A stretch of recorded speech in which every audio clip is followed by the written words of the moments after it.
भारत में टाटा सिर्फ एक कंपनी नहीं है, लोगों का एक इमोशन है। नमक से लेकर स्टील तक हमने हमेशा सुना है कि टाटा मतलब ट्रस्ट। लेकिन क्या होगा अगर मैं आपसे कहूँ कि इस एम्पायर का सबसे बड़ी ताकत टीसीएस आज उसकी सबसे बड़ी कमजोरी बनती जा रही है। पिछले कुछ महीनों में टीसीएस से ऐसी खबरें आई हैं जो कॉर्पोरेट सेक्टर को पूरा हिला कर रख दी है। घूस लेकर जॉब देना, एम्प्लॉय से मिसट्रीट करना और सबसे बड़ा मुद्दा जो निकल के आया है वो है धर्मांतरण का, हिंदुओं का जबरदस्ती धर्म परिवर्तन कराना। क्या लाखों लोगों को रोजगार देने वाली ये कंपनी और जमशेदजी टाटा जी का इंसानियत को आगे रखने वाला असूल लोग भूलते जा रहे हैं। आज हम इस वीडियो में बात करेंगे कैसे टीसीएस की बदलती हुई फितरत टाटा जी की पिछले 100 साल से ज्यादा मेहनत पर पानी फेर दे रहा है। पहले हम कॉन्टेक्स्ट समझते हैं। टीसीएस टाटा ग्रुप का सबसे बड़ा कैश काउ है। टाटा सन्स की 70 से 80% डिवाइडेड इनकम सिर्फ टीसीएस से आती है। यही वो पैसा जो टाटा मोटर्स को ईवी बनाने में और एयर इंडिया को डूबने से बचाता है। और यही सबसे बड़ी प्रॉब्लम की जड़ है। अगर किसी एक कंपनी पे अपने पूरे एम्पायर का भूत डाल देते हो आप, तो वहाँ ग्रोथ और प्रॉफिट की भूख इतनी ज्यादा बढ़ जाती है कि एथिक्स पीछे छूट जाते हैं। और इसी वजह से टीसीएस सर्विस कंपनी से ज्यादा एक प्रेशर कुकर बनती जा रही है, जिस कंपनी का प्रेशर बढ़ता चला जा रहा है। अब मैं बात करूंगा कुछ पॉइंट्स पर जो इस वीडियो की रिसर्च करते टाइम मेरे सामने आए थे। पहला है रिक्रूटमेंट स्कैंडल। 2023 में टाटा का एक बड़ा स्कैम सामने आया, जहाँ पे कुछ सीनियर ऑफिसर्स ने घूस लेकर जॉब देने का वादा किया। और टाटा के पूरे इतिहास में इस तरह की बात सोचना भी पाप था।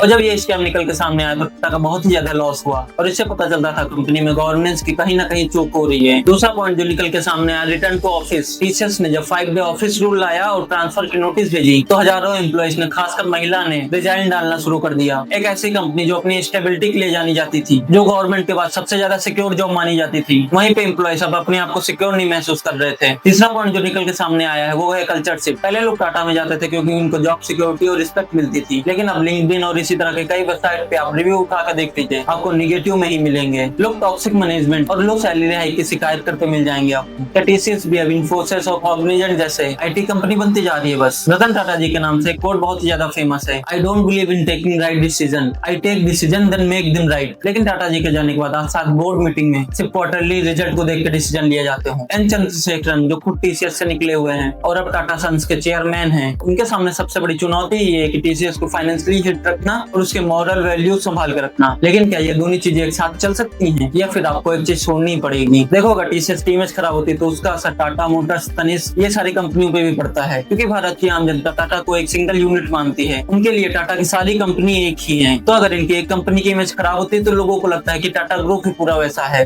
तो यही चीज टाटा ग्रुप में सबसे बड़ी दरार है। अगर इन्होंने अगले 10-20 सालों में इस चीज को सही नहीं किया तो टाटा ग्रुप भी हमारे लिए बाकी आम कंपनियों जैसी हो जाएगी। टीसीएस खत्म नहीं हो रही है, उसकी बैलेंस शीट बताती है, लेकिन उसकी रेपुटेशन पहले जैसी अब नहीं रही है, ये भी लोगों का कहना है। टाटा ग्रुप को याद रखना होगा कि उनका सबसे बड़ा एसेट मार्केट कैप नहीं है, बल्कि वो इमोशनल कनेक्ट है जो भारत के लोगों के साथ में है। तो आपको क्या लगता है, टीसीएस वापस से टाटा जी के विजन पे आ पाएगी? फिर से वो इंसानियत को पहले रखने वाला अप्रोच ये ला पाएंगे, या फिर टीसीएस भी बाकी आईटी कंपनी जैसे नॉर्मल बनकर रह जाएगी? कमेंट करके ये चीजें जरूर बताइएगा। और वीडियो अच्छी लगी हो तो वीडियो को लाइक कर दीजिए, चैनल को सब्सक्राइब कर दीजिए। मिलते हैं अगली वीडियो में। जय श्री राम।